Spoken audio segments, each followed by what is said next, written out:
Salut les zouzous, c'est Redix l'Otaku et on se retrouve aujourd'hui pour le 5e épisode de Critique Manga. Et aujourd'hui on parle de ballon de foot, de basket plutôt, ballon de basket, de zone et de joueurs fantômes.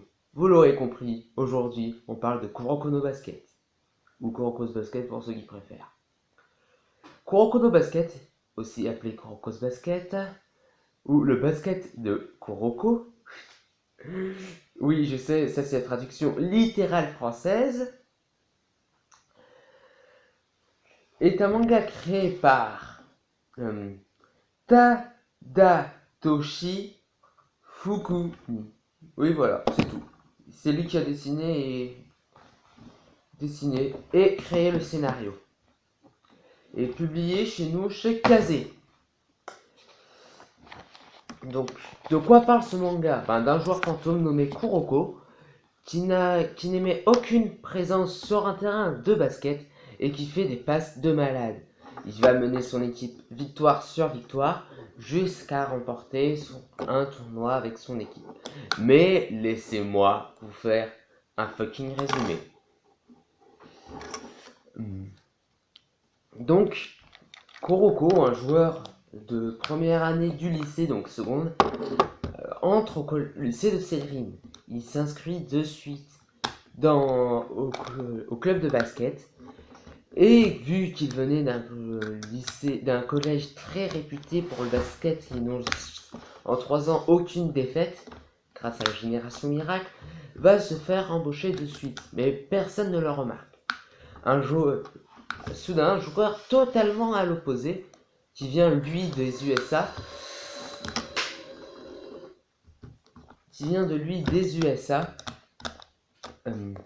nommé Kagami, va lui aussi s'inscrire au club de basket.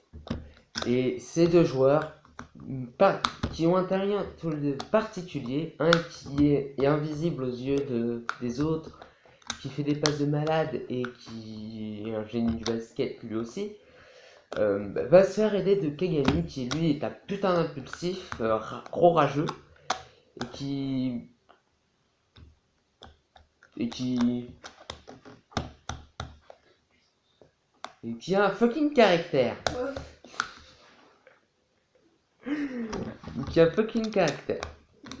Ils vont tous les deux s'entraider jusqu'à devenir l'équipe numéro 1 du Japon. Sauf que sur leur route s'opposent 5-6 équipes.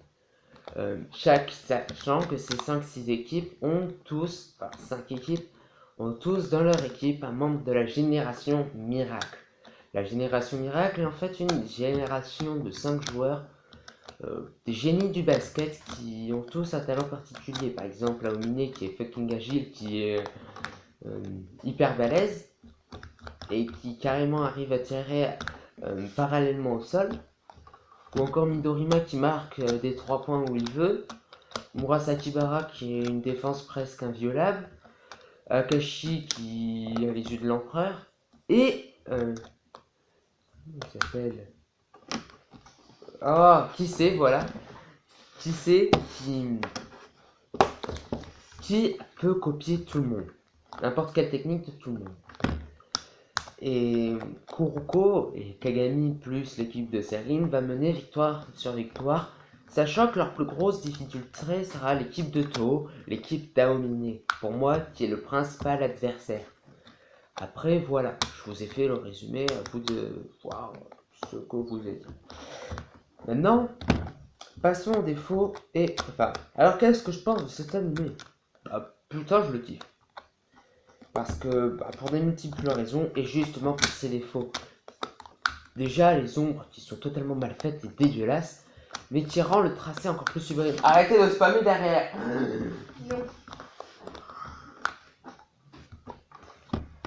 Les ont totalement mal faites, mais qui rend l'animé encore mieux. Et déjà, une qualité, et un défaut en même temps.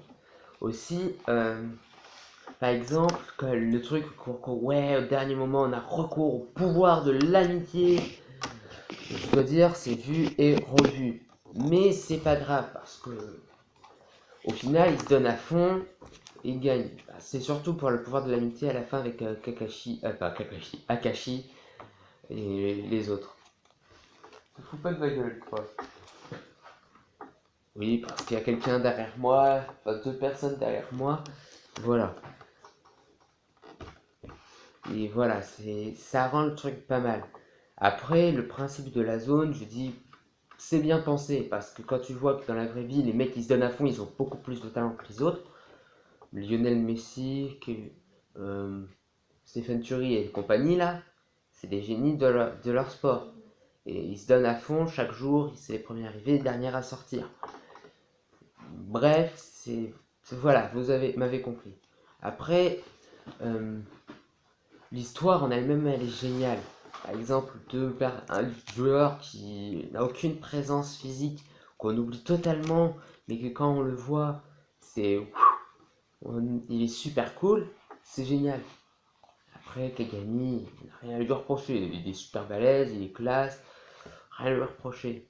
Juste le personnage de Midorima que je déteste.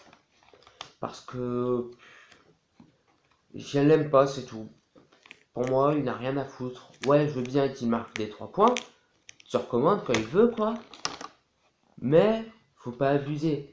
Le mec, c'est un putain de prétentieux. Non, je l'aime pas. J'aime pas les prétentieux. Vous allez me dire, ouais, mais Aminé aussi, il est prétentieux. Mais oui, mais lui, ça passe, quoi. Lui, il s'en bat totalement les couilles. Il a fini par détester le basket parce qu'il est tellement fort à ce domaine qu'il peut facilement écraser ses adversaires. Et à la fin, il se remet en question. Donc voilà, ça passe, c'est large, quoi. Ça passe. Alors comme Murasaki Bara, le mec, il dit, ouais, je suis le meilleur. Je m'entraîne quand même, mais je suis le meilleur. Vous pouvez pas me battre parce que je fais des 3 points. Au final, il s'est pris 2 dérouillés. C'est pas sa faute. Il avait qu'à être moins prétentieux. Donc voilà. C'est tout ce que j'avais à dire.